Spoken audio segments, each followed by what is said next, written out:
नमस्कार दोस्तों, बहुत बहुत स्वागत है आपका नरेंद्र दान चारण निःशुल्क क्लासेस में।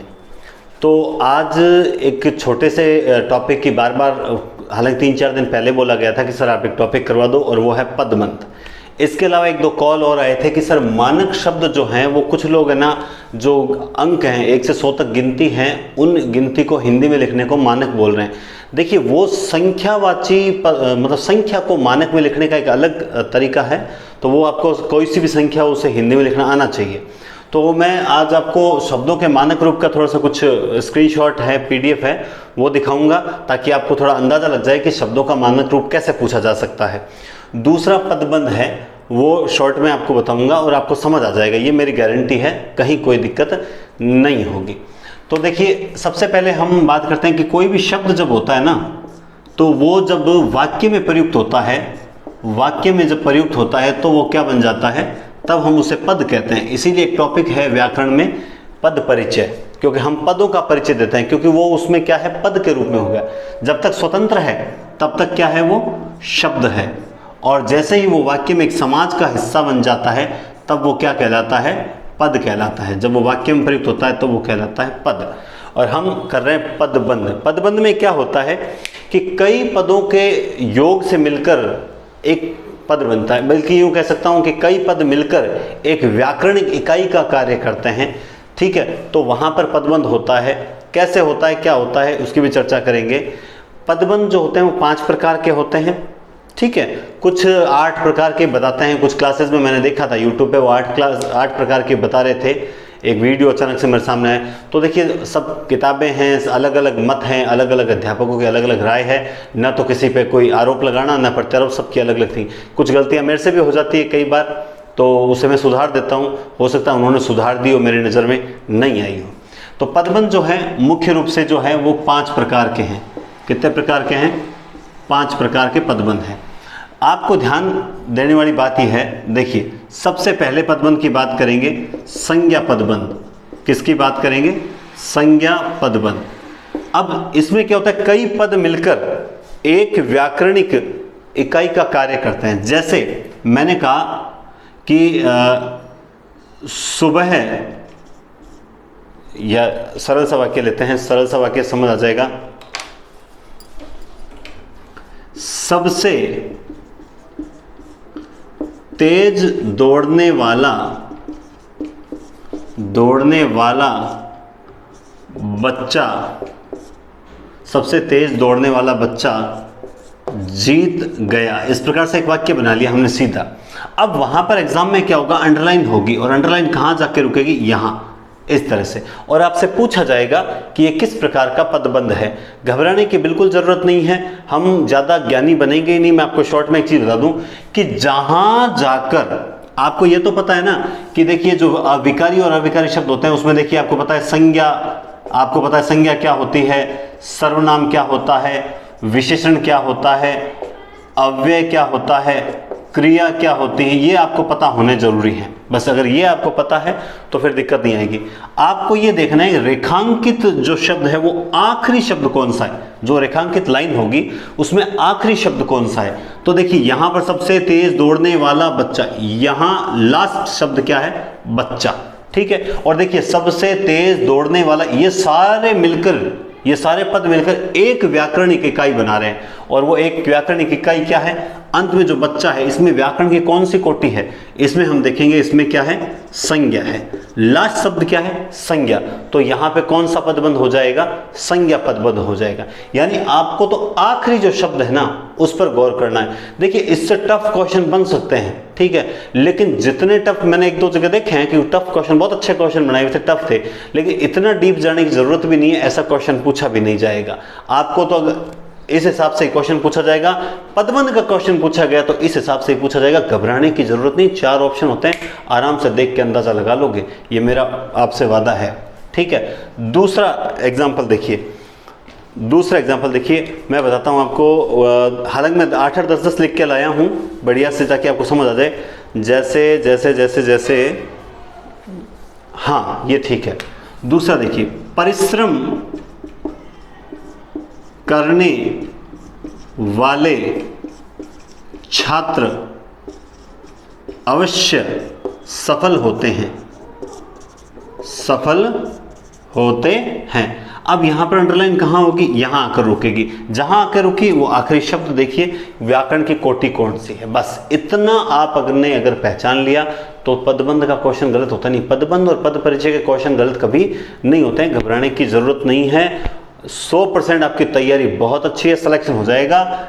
देखिए छात्र, तो ये क्या है, पदबंध है। एक एग्जांपल और बता देता हूं। हाँ, ये देखिए, दीवार के पीछे खड़ा पेड़ हरा भरा है। फिर से अंडरलाइन जो होगी, रेखांकित होगा, वो यहां आकर रुकेगी। और जहां आकर रुकती है वो आखिरी शब्द आपको देखना है वो व्याकरण की किस कोटि का है। मैं आपको शॉर्ट में बता रहा हूं, इससे आपका 100% काम चल जाएगा, गलत नहीं होगा। बस इतनी सी चीज आप समझ लें। दीवार के पीछे खड़ा पेड़, बस यहां आकर रुका, ये क्या है, संज्ञा।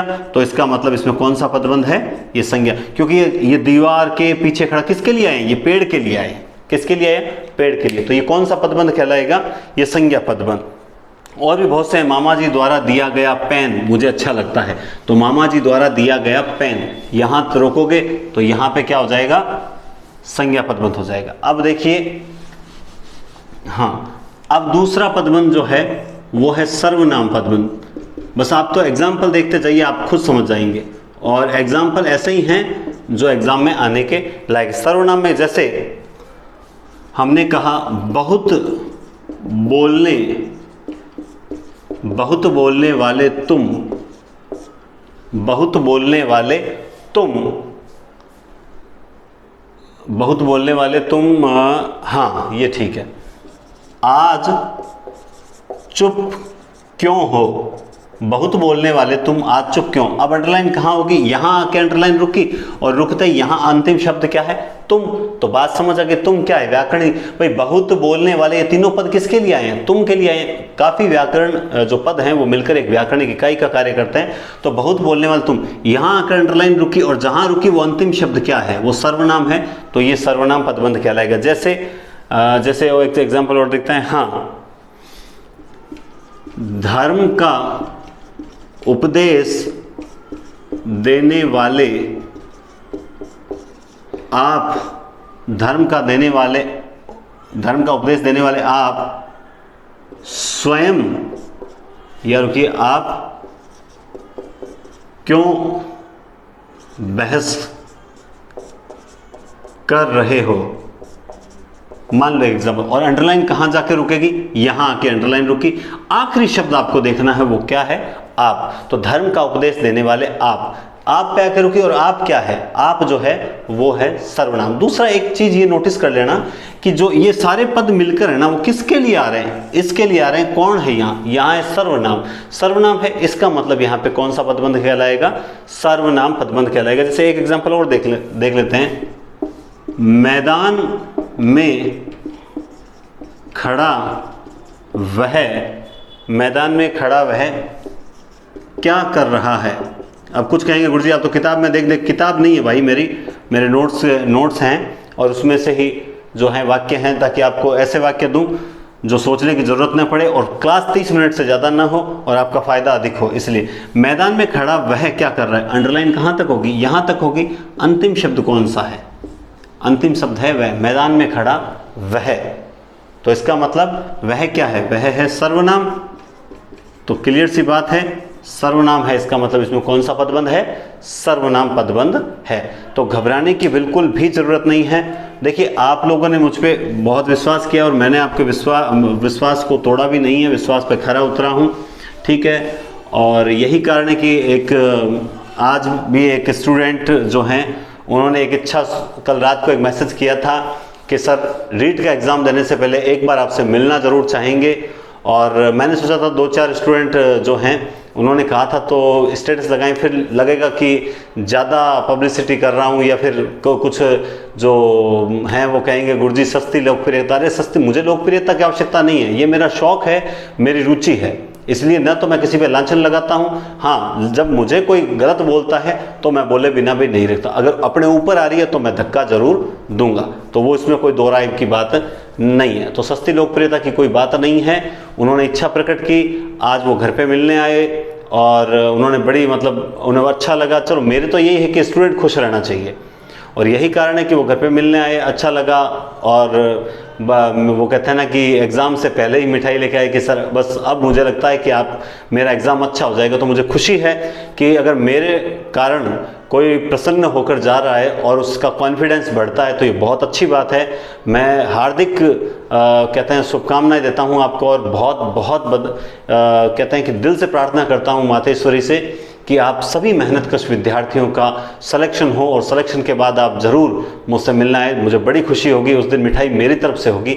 बस आप कॉन्फिडेंस से पेपर देने जाइए, घबराइए मत, घबराना बिल्कुल भी नहीं है, घबराना बिल्कुल भी नहीं है।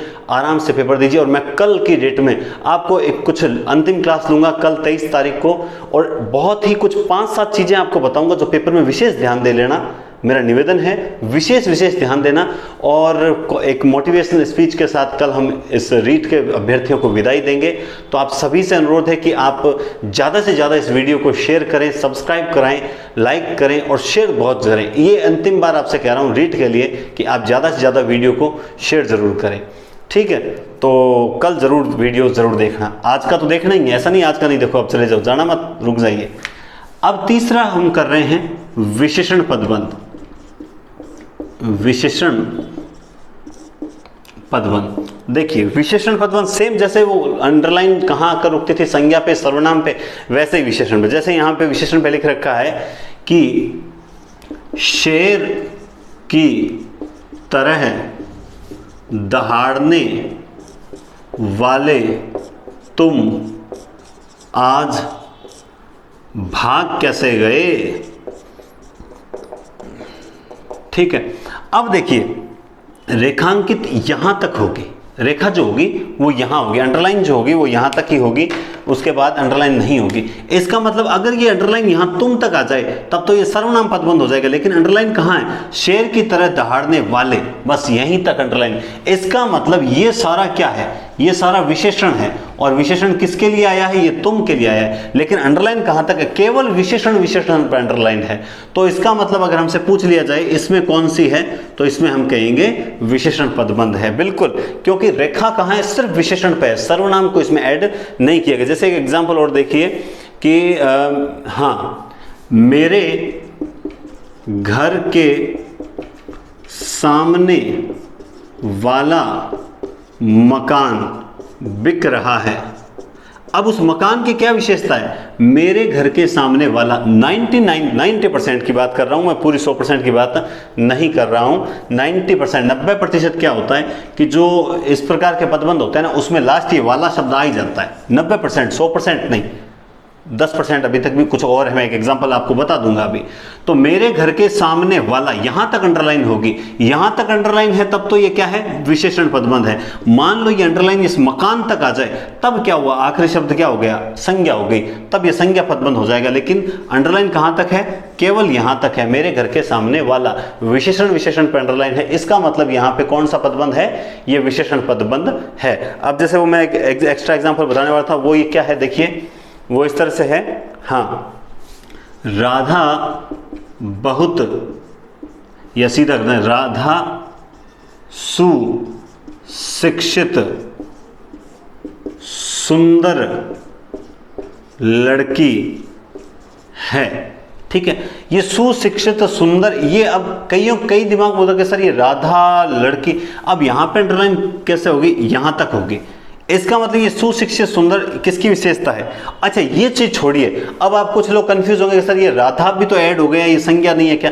मैंने आपको एक ट्रिक क्या बता रखी है, मैंने आपको क्या ट्रिक बताई, लास्ट शब्द जहां अंडरलाइन आके रुकी है ना, वो क्या है, बस आप तो उस एक शब्द को देख लो, वो क्या है, वो विशेषण है। अगर वो विशेषण है तो वहां विशेषण पदबंध है, अगर वो विशेषण है तो वहां विशेषण पदबंध है, दैट्स इट। बस इसके अलावा घबराने की जरूरत भी नहीं है। इसका एक एग्जांपल और बता देता हूं, देखिए, मेरी छोटी बहन आ रही है, मेरी छोटी बहन आ रही है, अंडरलाइन कहां होगा, बस यहीं तक, छोटी, बहन पे नहीं आएगा। बहन पे अगर अंडरलाइन आ गई तो संज्ञा पदबंध हो जाएगा, लेकिन जो लास्ट शब्द है वो क्या है, वो है छोटी।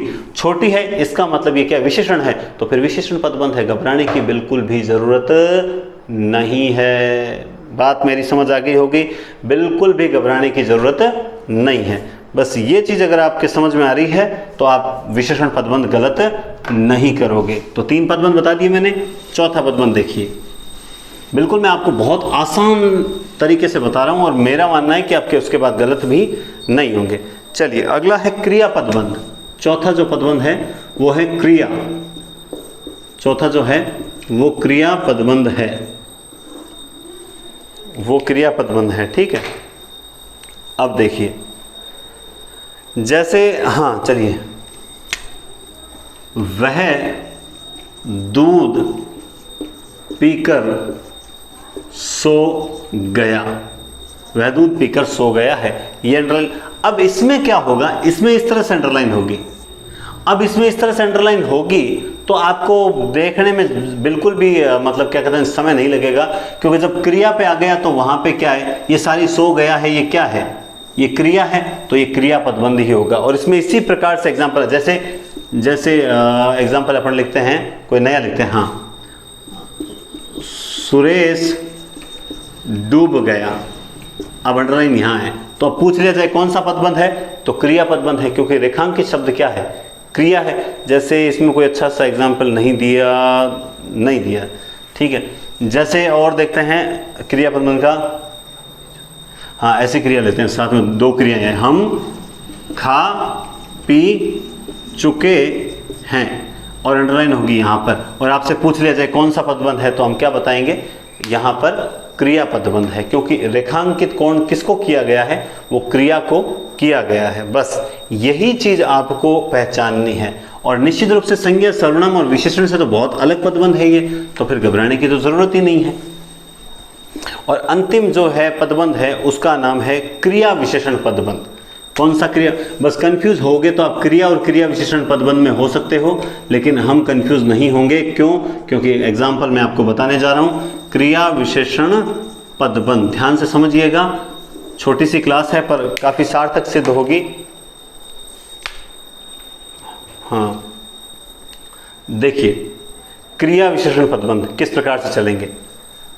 इसमें एक लाइन मैंने लिख रखी है कि यह पदबंध मूलतः, वो आपको पता है वैसे ही भाई, क्रिया विशेषण क्या होता है, जो क्रिया की विशेषता बताता है वो क्रिया। जैसे वह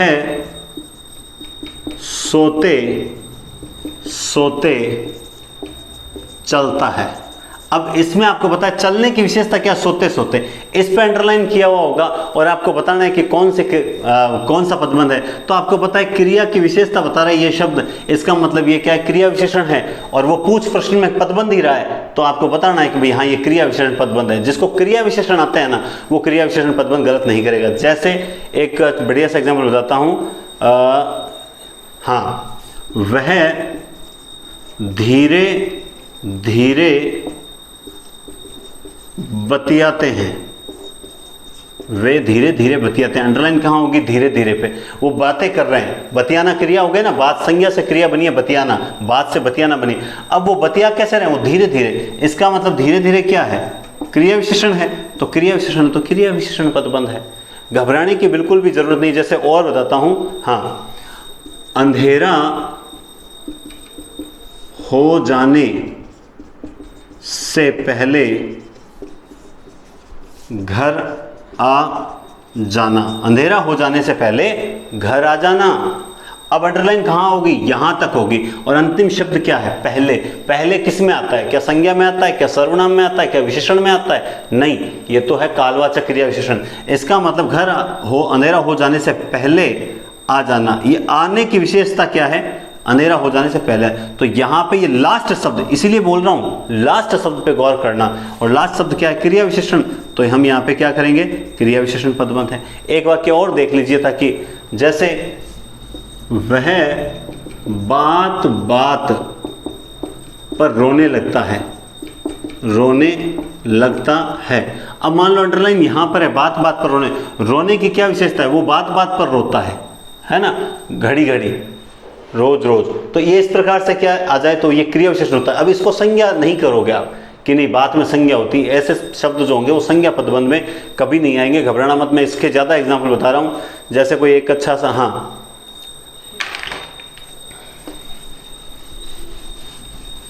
एक दो एग्जाम्पल और बता देता हूँ, ताकि जैसे प्रश्न बता देता हूँ, अब एग्जाम्पल नहीं, प्रश्न। हाँ ये देखिए, मिटा देता हूँ पहले ये पूरा ही, एक दो प्रश्न देख लीजिए ताकि आपको थोड़ा सॉल्यूशन हो जाएगा। जैसे वह गेंद की तरह है, मैं ऑप्शन पहले लिख देता हूं, ए, बी, सी और डी, और आपको कमेंट बॉक्स में आंसर भी देना है। संज्ञा, क्रिया, क्रिया सर्वनाम। हाँ, तो ये क्या संज्ञा पदबंध है या ये क्रिया पदबंध है? पहले ऑप्शन लिखूंगा फिर प्रश्न लिखूंगा, ठीक है। संज्ञा, क्रिया, क्रिया विशेषण, और चौथा सर्वनाम लिख देता हूं। चलो, सर्वनाम पदबंध। वह गेंद की तरह लुढ़क कर गिर गया, लुढ़क कर गिर गया। अब यहां पर अंडरलाइन होगी यहां तक, या डार्क किया हुआ होगा बोल्ड, और आपसे पूछेगा कि भाई इसमें कौन सा पदबंध है। अब आप देखिए, वह गेंद की तरह लुढ़क कर गिर गया। अब आप में इसमें कौन सा पदबंध करोगे? संज्ञा पदबंध, क्रिया पदबंध, क्रिया विशेषण, सर्वनाम। आपको देखना है क्या? लास्ट देखना है। अब आप में से कुछ लोग देखेंगे कि लुढ़क कर तो क्रिया है, ठीक है। देखिए, क्रिया तो इस वाक्य में गिर गया है, और गिरा कैसे है, और ये कैसे कब आता है? रीतिवाचक क्रिया विशेषण में आता है। यानी इसका राइट आंसर, इस गिरने की विशेषता क्या है? ये क्रिया की विशेषता बताने वाले शब्द क्या कहलाते हैं? क्रिया विशेषण कहलाते हैं। तो इसमें कौन सा पदबंध होगा? क्रिया विशेषण। अगर आपने ये आंसर सही दिया, इसका मतलब आपको पदबंध आने लग गए। मैं आपको एक दो प्रश्न और करवा देता हूं ताकि आपका कोई मन में शंका ना रहे। आप देखिए, हाँ जी, ज़्यादा नहीं, मेरे 10 ही प्रश्न लिखे हुए हैं। चलिए एक लिए, नाव पानी में डूबती चली गई और रेखांकित होगा ये, और आपसे पूछा जाएगा कौन सा पदबंध है। कौन सा करोगे भाई? नाव पानी में डूबती चली गई, फटाफट बताइए कौन सा करोगे? अंडरलाइन कहाँ है? अंडरलाइन तो क्रिया पे है, और कोई इस बार में क्रिया विशेषण बताने वाली कोई चीज है ही नहीं, तो देखना है ही नहीं कौन सा क्रिया पदबंध होगा। क्रिया पदबंध होगा। अगर ये प्रश्न आपको आता है तो इसका मतलब आपकी तैयारी बहुत अच्छी है। एक प्रश्न और देखिए, एक प्रश्न है, दीन दुखियों की सहायता करने वाले आप कब से निराश होने लगे? इस तरह से। और अंडरलाइन कहां होगी? दीन दुखियों की सहायता करने वाले आप तक अंडरलाइन होगी, और आपसे पूछा जाएगा भाई पदबंध बताओ। जब आप पदबंध पूछा जाएगा तो आप क्या बताओगे? मैंने आपको क्या बता रखा है? लास्ट शब्द क्या है? दीन दुखियों की सहायता करने वाले आप आ गया, इसका मतलब आप क्या होता है? सर्वनाम होता है। तो इसका राइट आंसर क्या होगा? ये होगा। अब सपोज दैट मान लो मैं एक आंसर इसमें ई और लिख देता हूं, विशेषण पदबंध, ठीक है। इसमें एक लिख देता हूं विशेषण पदबंध, विशेषण पदबंध। अब आप देखिए, अब अगर अंडरलाइन मान लो केवल यहां वाले तक हो, अंडरलाइन केवल वाले तक हो, दीन दुखियों की सहायता करने वाले, ये आप पर अंडरलाइन नहीं है, तब कौन सा विशेषण पदबंध करोगे आप? तो ये आपकी विशेषता बताने वाले पूरे पद मिलकर एक व्याकरणिक है, तो यहां पे कौन सा हो जाएगा? विशेषण पदबंध हो जाएगा। बात समझ रहे हो? एक लास्ट प्रश्न और, हाँ ये अच्छा प्रश्न है। अगर इसका आंसर दे दिया, मान लो एग्जाम में थोड़ा सा हटके आ गया और हटके इस प्रकार से आ गया, अगर इसका आंसर दे दिया तो आप सही है। पिछले सभी दिनों की अपेक्षा आज गर्मी अधिक है, और आपसे अंडरलाइन जो करवाई वो यहां करवाई। क्या करवाई? यहां अंडरलाइन करवाई, और आपसे पूछ लिया कि भाई कौन सा है, और अब आपको आंसर बताना है। इसका आंसर आप सभी दोगे ईमानदारी से। ईमानदारी का मतलब ईश्वर, माता पिता, नाना दादा दादी, रीति रिवाज। ईमानदारी से आप आंसर दोगे। कौन सा आंसर दोगे? 5 ऑप्शन आपके सामने हैं, बताएं। देखिए 5 होते हैं और 5 ऑप्शन। देखिए आपको क्या देखना है? जिसने सबसे पहले दिमाग में ये बात आई कि इसका लास्ट शब्द क्या है, तो लास्ट शब्द आपने देखा की अपेक्षा। अच्छा, की अपेक्षा मैंने बता नहीं रखा, सर ने नहीं बताया, कोई बात नहीं। क्या संज्ञा होता है क्या की अपेक्षा? नहीं होता। क्या सर्वनाम होता है क्या की अपेक्षा?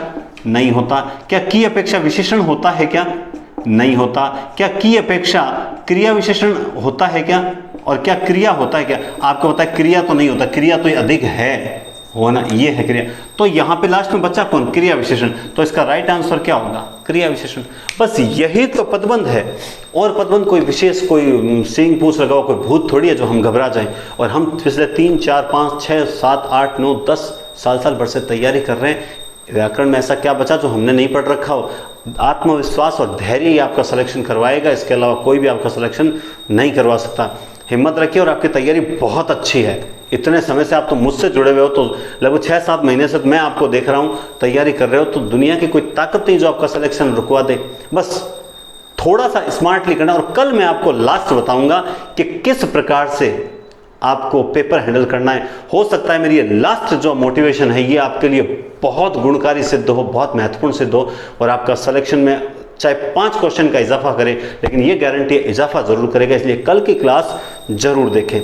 अब बात करेंगे हम शब्दों का मानक रूप। जैसा कि मैंने कहा कि शब्दों के मानक रूप पर कुछ साथियों को फोन आया कि सर हमारे मेरे साथ वाले हंस रहे हैं, ये कर रहे हैं, वो कर रहे हैं, तो इसमें से कौन सा सही होगा, कौन सा नहीं होगा। तो मैं आपको बताऊं कि मैं बता देता हूं आपको। देखिए मेरे पास ये है, हाँ जी। तो सबसे पहले आप स्क्रीन पे देख सकते हैं, मैं थोड़ा साइड में हो जाता हूं। देखिए क्या है, शब्द और मानक रूप लिखा हुआ है, दिखाई दे रहा है। मैं ये सारी चीज़ें जो है नीचे डिस्क्रिप्शन में टेलीग्राम लिंक दिया हुआ है, और टेलीग्राम नहीं तो मोबाइल नंबर व्हाट्सएप पे आप मुझसे मैसेज कर सकते हैं, ठीक है। यहाँ पे मैं ये सारे स्क्रीनशॉट डाल दूंगा। इसमें शब्द दिया हुआ है और मानक रूप दिखा हुआ है, आप जैसा कि स्क्रीन पे देख सकते हैं। द्वारा, तो द्वारा कैसे लिखा जाएगा? मानक रूप कौन सा है? सही दोनों ही हैं, लेकिन देखिए एक तो है अपने बीकानेर में क्या है कि फड़ बाजार की चीज, और एक है ब्रांडेड। फड़ बाजार में खुले ठेले पर जो बिस्किट मिलते हैं वो है, और एक ब्रिटानिया के बिस्किट मिलते हैं वो है। मानक क्या है? मानक ब्रिटानिया है। रीजन, अगर ब्रिटानिया खाने पर आप बीमार पड़ते हो तो आपको जो है कुछ मुआवजा मिलेगा, लेकिन फड़ बाजार वाले अगर सस्ते के लोभ में खा रहे हो तो आपको कोई मुआवजा नहीं मिलेगा। तो ये मानक और अमानक वाली स्थिति आप समझिए, ठीक है। तो देखिए जो मानक है वो क्या है? द्वारा, अभेद और अभेद्य, उत्तर उत्तर, कहो कहियो, द्वार द्वार, भक्ति भक्ति, शक्ति शक्ति, खाद्य खाद्य, खट्टे खट्टे, पांडव पांडव, उद्वरण उद्वरण, चिट्ठी चिट्ठी, प्रसिद्ध प्रसिद्ध, मिट्टी मिट्टी, मैं। किस प्रकार से? उद्यान उद्यान, पद्मावती पद्मावती, द्वारिका द्वारिका। मतलब ये जो हम आधा वर्ण को जो मिलाकर लिखते हैं ना, इसको एक तो अलग करके लिखें। जैसे मैं आपको बता दूं, हम विद्यालय ऐसे लिखते हैं, ये विद्यालय होता है, लेकिन वो कहता है मानक ये है साहब, ये मानक है। ये क्या है? मानक है। तो ये जो कुछ मानक शब्द मैंने स्क्रीनशॉट दिए हैं आपको, इनको जरूर देख लें, यही होते हैं मानक। कुछ वो संख्या को हिंदी में लिखने को मानक बोलते हैं, हाँ वो होते हैं मानक। वो संख्या का मानक रूप हिंदी में कैसा होगा? 43, 45, वो कैसे लिखते हैं वो एक अलग मैटर है, लेकिन टॉपिक के हिसाब से यही चीज है। बाकी आपको बड़ी बड़ी कोचिंगों ने क्या बताया मुझे नहीं लेना देना। फिर कोई कहेगा सर आप है ना दूसरों को बुराई करता हूं। मैंने कभी किसी की बुराई नहीं की, बल्कि मैं तो धीर सिंह जी धाबाई जैसे टीचर जो हैं उनकी तो हमेशा तारीफ करता हूं। कहता हूं आपको बिल्कुल मनोविज्ञान पढ़नी है तो धीर सिंह जी धाबाई से पढ़िए, क्योंकि मैं खुद भी अगर मान लो पढ़ूँ आज के समय में तो मैं मनोविज्ञान धीर सिंह जी की किताब जो है वो सीख पढ़ूंगा। तो जो अच्छे टीचर हैं उनका कहने में मुझे बिल्कुल भी संकोच नहीं होता है, ठीक है। तो वो चीज़ है। और मेरे साथ जो अभी नए यूट्यूबर में से हैं तो गौरव सिंह जी घाणेराव हैं, आपने देखा होगा। गौरव सिंह जी घाणेराव भी बहुत अच्छे से मेहनत करते हैं और बराबर मोटिवेट करते रहते हैं। कभी कभार कोई छोटी सी ट्रिक्स लेकर आते रहते हैं ताकि बच्चों को लगे कि हाँ कुछ हमारे लिए कर रहे हैं, और ये भी अच्छी चीज़ है। मैं उनको भी ये कह सकता हूँ कि मैं उनसे भी इंस्पायर होता हूँ। गणपत सिंह जी राजपुरोहित हैं, ठीक है। तो जो अच्छे हैं साहब उनकी तारीफ ही होगी, सीधी सी बात है। तो नहीं कैसे लिखा जाएगा? इसके अलावा सेकंड जो स्क्रीनशॉट है आप देखिए, ये है चांद चांद, सांप सांप, जमुना यमुना। जमुना गलत होता है, यमुना ही शुद्ध होगा। जोग योग, जांचना याचना, जुवती युवती, क्षमा क्षमा, छिन क्षण। ये स्क्रीन पर आप देख सकते हैं, ये इस प्रकार के शब्द हैं। ये एक तरफ अमानक रूप है, एक तरफ मानक रूप है। इनको जरूर पढ़ ले, ये कुछ शब्द मुझे मिले हैं। इसके अलावा फिर आप स्क्रीन पर देख सकते हैं, ये वही उद्यान उद्यान वाले सारे शब्द आगे, उत्तर द्वारिका ये तो आगे पहले भी।